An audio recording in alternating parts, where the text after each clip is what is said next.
Hello and welcome to the Gooner Talk. Back in with you guys for another show, for another episode of our Raw Reaction series show in which we sort of discuss the latest Arsenal news, matches, transfers, everything to do with Arsenal. And today we're having one of our more in-depth, socially analysing, down-to-earth, straight down the line discussions. Talking about some of the real sort of things that are going on, some of the more serious stuff to do with Arsenal. And today I thought it was important to have a bit of a chat and discussion about sort of the abuse that's been going on Twitter and social media, what happened in the ground on Sunday, and sort of break it down and get some of your thoughts as well as my thoughts as well, and break down some of what happened on the podcast last night as well, because we had a really, really good discussion on there too. This is going to be your first of two uploads for the day. The second upload is going to be the Eyes of the Opposition show for the Liverpool Cup game in the League Cup with Stay Hoare from Redmen TV. So stay tuned, make sure you're subscribing, make sure you turn those notifications on so you can tune in for that. But let's get straight into things, and thank you ever so much for tuning in this afternoon. But yeah, it's not exactly the best time in the world to be an Arsenal fan right now. I think we know that in terms of Arsenal's state of play and state of mind, in terms of what's going on the pitch and off the pitch, it's certainly not a positive thing right now. And there's a lot of conflicts going on Twitter. I've had plenty of debates with people. I've put a couple of tweets out as well. So everything that could possibly go wrong for Arsenal is pretty much going wrong right now, which is a really big shame, because we started off the season what looks like a fairly okay. We made a couple of decent signings, and the atmosphere around Arsenal was positive, especially because of the signings that we made. And going into the season, we thought that it was going to be a decent run. We've made progress in terms of the players in the squad. We got rid of some players that we didn't no longer need. But in the space of 3 months, we've seen an utter collapse of what has been, well, what I've already said, started off to be quite positive, but now has really, really sort of flatlined to the point where now our captain is strolling off the pitch to absolute torrents of abuse week in, week out. And it's not the only time that it happened on Sunday. It's happened in previous games, and we're going to talk about that. But thank you so much for tuning in. Let's see what some of you guys are saying. Tayyib says Emery should leave ASAP. Quest One says, I have one question for you. Is this squad a top 4 team? I mean, it's a top 4 team in terms of what you look at around us. I don't think in terms of like 5 years ago, would you put this squad in the way they're performing in the top 4? You probably wouldn't, but considering what our teams around us are doing right now, I definitely would. Morning, Ryan. Thank you for tuning in. O'Malley says it's Emery's fault. Pink Panther Spurs fans are loving this, and you can't really blame them.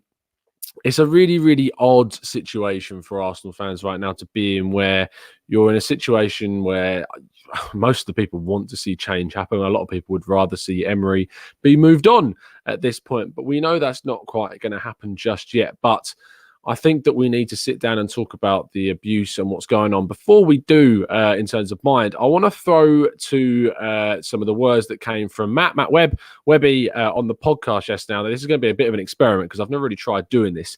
Now, in the chat box, please let me know if you can hear what's being said in the video, but I'm going to play it. And this is what Matt had to say regarding the question, should fans be allowed to boo in the stadium?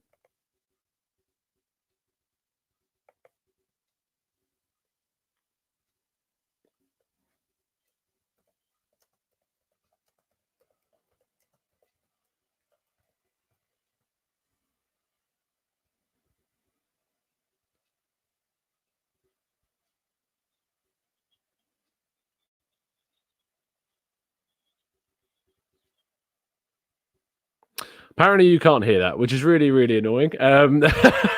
Basically, it's Matt talking about saying that, of course, they can boo. Of course, they can boo in the ground. It says increase the volume. Trust me, it's going through my ear here. I'm not sure why it's not coming through for you guys, but it's not for some reason. But we tried. It's something that we've learned on this platform, that you can't suddenly play audio through the StreamYard, which is annoying. But it means I'm going to talk you through pretty much what was said. I'll leave it playing whilst I know you're about to hear it, but I'll leave it playing in the background. But like in terms of what Matt was saying, he says that of course we can boo. He can't believe that we're having this this discussion. You can boo, you can swear. You've paid your money. You've gone to the ground. You should be entitled to behave as long as you're obviously within legal boundaries, however you like. Now, we had a really, really good discussion about this because, in my opinion, I don't think that I don't think that you can be abusive, and that would include swearing. I don't think that you, obviously, racial stuff and homophobic and anti-Semitic stuff and everything else is a completely separate argument and should be, I mean, it's completely wrong and it should be taken into a legal matter. But in terms of swearing and booing, I think there are some sorts of there's some sort of deviation between the two. I wouldn't be in the stadium swearing at my players. I might be swearing in frustration, but I wouldn't be directing insults towards my players. Now, in terms of booing I see slightly differently. Booing I see as something as sort of a negative noise. It's a generic thing. It's not directed. It's not it's not piercing. It's just the opposite of what a cheer is. Now, if you've gone to the game, and as Matt says, if you've gone to the game, you've paid your money, you're entitled to act within boundaries how you like. And those boundaries are outlined by the law rather than what is just sort of frowned upon. But I just think that if you're booing, all you're doing is sort of giving that opinion out. You're putting that opinion onto the pitch. I think that there's a case last season with Arsene Wenger when he was manager and the disillusion of the fans. I'm not sure how much change would have happened if it wasn't a very, very obvious reaction from the fan base towards the end of Arsene Wenger's tenure of how unhappy they was. I don't know whether the decision would have been made. We will never know. Please let me know in the chat box whether you think that the decision made for Arsene Wenger to move on was anything to do with fan reaction, fan behaviour, how fans were going or not going to the grounds. I think the fans are taken into account. And as Beerus says there, fans are allowed to express how they feel, but it shouldn't go too far. And that's the fine line. And that's where we need to sort of start discussing about where that line is drawn. I also want to share with you the social media side of things. Now, this comes from Granit Xhaka's Instagram. This was the last thing that he posted before the game against Crystal Palace, which hopefully you can see on your screen now. And this was just a generic post that players do before the game. Now, you can see the comments. Thought you were going to take some time off for your newborn. We don't want you at our club. Damn it, please don't play. You aren't good enough. The worst player ever. And that was just a selection, and I could scroll through. Now, there are some positive comments, which is great to see, and it's probably important that I do highlight those. But when I'm scrolling up, when does your contract expire? But then we get some nicer messages saying your daughter will be proud of you tomorrow. Now, I'm not saying that everyone on social media or everyone on Twitter or Instagram is in this way a negative person, or social media is a bad thing, but there are certainly bad things that go with it, and certainly things that you need to identify. Now, if you're spending your life commenting on football players' statuses saying that they need to quit or they're not good enough, or absolutely slagging them off and saying some really, really horrible things, then you do really need to go take a long, hard look at yourself and thinking, what are you spending your time doing? Because it's a joke. And whilst you're entitled to do as you wish on a certain platform, there are limits and there are boundaries to what you need to respect. And certainly someone that plays for the club that you support, whilst he may not be someone that you particularly like, it may not be someone that you think is a great footballer in any sense of the word. In fact, that from when we're doing the podcast and the reactions, people know that my feelings on Granit Xhaka aren't massively positive. I think that we need to improve on what we have in Granit Xhaka. But that doesn't mean, and when I was in that stadium, I was speechless to how the people were reacting around us. Now, I thought it was the right decision to take Granit Xhaka off. He weren't having the best of games, and players get taken off in games when they're not having the best of times, especially when you need to make a more tactical change and bring someone more offensive onto the pitch. But in terms of the reaction that team had, or rather the fans had to what happened, yes, he was annoyed. Yes, he trudged off the pitch. And I don't agree with how he reacted. He should have been the captain. He should be making an example. He should be jogging off the pitch faster. But the reaction from the fan base was over the top. The reaction from the fans in there was horrific. You can't be shouting stuff like that. And then what we saw was a completely human, a completely natural response from a human being. Now, the issue there is that whilst I can have the empathy that it's a completely human reaction, in my opinion, as a captain of our team, you can't react that way. You can vent all your frustrations, all the frustrations that you had inside the changing rooms, inside when you get into there, there's 20 meters, 50 meters or whatever for you to get from where you are, receiving a lot of abuse when you go into the tunnel or when you're sitting down on the bench. Have your frustrations there. I understand that. But when you're in the eye of the public, when you're in the eye of the manager and all the TV cameras and the millions of people watching, even though you are receiving a torrent of abuse, there needs to be some form of responsibility that goes with you. And whilst I have complete empathy for both Xhaka's human reaction and empathy that the fans are frustrated, both sides need to take some form of responsibility in this. Moving forwards, the fans need to look at themselves and say that we cannot abuse a player like that. I don't mind booing in terms of a performance. You get to the end of a game and we have lost, or you get to the end of a half and we've had a really poor half. Overall consensus of booing overall hopefully might spark a reaction in the next game or the next half. But to a specific player, that's where I take issue. That's where I disagree with Webby, because Webby turned around yesterday and said that fans should be entitled to do whatever they wish in terms of that. They pay the money. And I get that. And I completely get that fans should be allowed to do as they wish. And they are, and they should be allowed to. I just think that there's two sides to it. And again, people in the chat box are saying booing isn't abuse, FFS. And I get that. And I've already said that I think there is a line between swearing and slurs that are being directed towards a player and what booing is. I just think in terms of context, that there needs to be a timing, and there's a time where you can boo and maybe a timing when you can't. And especially in terms of when a player is coming off and you're in the last few minutes of the, trying to really get that win. I understand it's frustrating to see a player trudging off the pitch, but it's the reaction from the fans that was so personal in combination with which wasn't just booing. It was more than just booing in that scenario. That's where the issue is. Now, I've been tweeted a video of Lacazette, I think it was last season, where he also trudges off the pitch. Now, in that game, it's away from home. So you can't, if there was any booing in terms of trudging off in that situation, you couldn't see it. I'm not sure what the scoreline was at the time that he was taken off. And Lacazette reacts very angrily. He's on the bench. I think he throws his gloves down. He's not very happy. Now, I interpreted it in that moment as him being more frustrated with his performance rather than frustrated with the fact he was being substituted. I mean, it probably was partly to do with the fact he was substituted. No player wants to be substituted, and you're frustrated in yourself that you've caused yourself to get into that position. But the difference, there are so many differences in that scenario. You can't hear if there's any booing because it's an away game. If it was at home and he was trudging off in the same way that Xhaka did, maybe there would be a similar reaction. Who knows?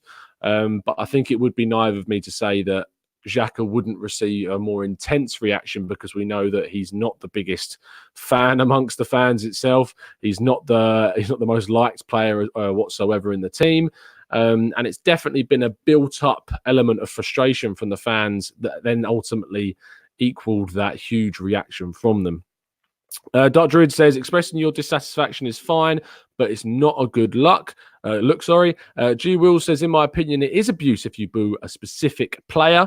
Quest 1 says, if Xhaka plays in the Wolves game as our leader, it won't end well with the mental state of the fans right now. Shane Allen says, Emery is not good enough for Arsenal Football Club. Taking off Xhaka and putting on Saka, why wouldn't you bring on Martinelli? I think that's a completely different scenario. Chris Giwa says, it was booing, as you said, Tom. Completely agree. Fans aren't entitled to do what they want because that would justify racial abuse. Again, I said, I think we need to, we've said that I think when you go into the stadium and you pay your money, you're entitled to act in a certain way, but there are limits to how you are supposed to behave. I think you're entitled to boo at a certain time, but if you're being very personal towards a specific player on the pitch, that's never, I don't know what you're expecting to get from that. What is that going to achieve? If you've got thousands of people specifically aiming their abuse at one guy, I don't see where any positivity is going to come from that. It's it's mob mentality. It's not a good look for the fan base. We constantly complain and criticize our club for the way that they act. We complain at Kroenke for not being vocal enough and not putting enough injection into the club in terms of funds. Well, sometimes we do need to look at ourselves and say that, are we really acting in the right way? Are we really going into the ground with the right attitude? Are we really behaving in the right way on social media towards our own players? Now, I know that sounds like a generalization, and you shouldn't take it as a generalization, because I know this is only a specific proportion of fans, especially on social media. But in the ground, on that element, it was a majority. It was a very, very large amount of people in the ground that were directing that negative attitude towards Granit Xhaka in that moment. Now, you need to separate that from the reaction of Granit Xhaka. Now, I agree with people saying that he shouldn't be starting the next home game or maybe even the next few games. He shouldn't even be in the team, because I completely, as I've said before, have empathy for him in that moment. But as the captain of the club, you can't respond in that way. You can't be swearing at the team. You can't be cupping your ear. You're only going to entice the fan base more if you're swinging your arms up in the air. I think that he needs to take some time off. I think that he needs to have a bit of reflection. He needs to be taken out of the spotlight for a bit, because if he's thrown straight back in and the same thing happens over and over again, it's going to get worse. It becomes a really, really a very personal issue. It could affect his mentality. It could affect his mental state. And that completely goes beyond just what football is on at the end of the day, and you can't be reacting in that way. So please let me know in the comments what you think about this situation. Try and look at this more objectively than maybe it's quite. I know it's tough. I know it's frustrating. I know that we're not performing the best right now, but I think that we need to think about the fact that we've got a player here who's received a hell of a lot of personal abuse. And I think that we need to look at the context of how we are acting inside the stadium. If we want our team to do well, then we need to be having that much energy that we showed in a negative way, in a positive way. Because I don't understand how a stadium can have that much energy and that much ferocity in a negative way, and yet when it comes to going to the Emirates and getting a positive atmosphere and a positive shout and scream and chanting, it's minimal. It's embarrassing compared to the rest of the league. And it's how we cannot create an atmosphere in a stadium like that will continue to baffle me. I don't think it matters if you get safe standing, because I was in the North Bank and most of the North Bank stands for the majority, if not all, of the game. And yet it's still not enough. We're still not hearing enough of an atmosphere being made.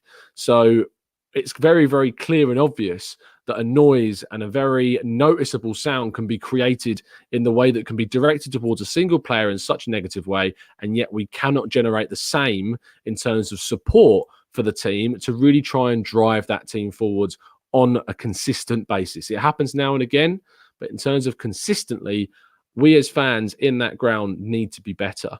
Collectively need to be improved in terms of our support, in terms of what we are giving the team to try and drive us forwards. And by no means is this an attack at the fan base. It's really not. It's just an encouragement to say that we need to be better ourselves. We need to look internally at what we're doing, not just always looking to place the blame elsewhere. And there does need to be blame placed elsewhere. I'm not saying that there doesn't, but we also need to take another step back and play devil's advocate and say that maybe we need to look at ourselves as fans and how we're acting now to sort of end off this show in the right way.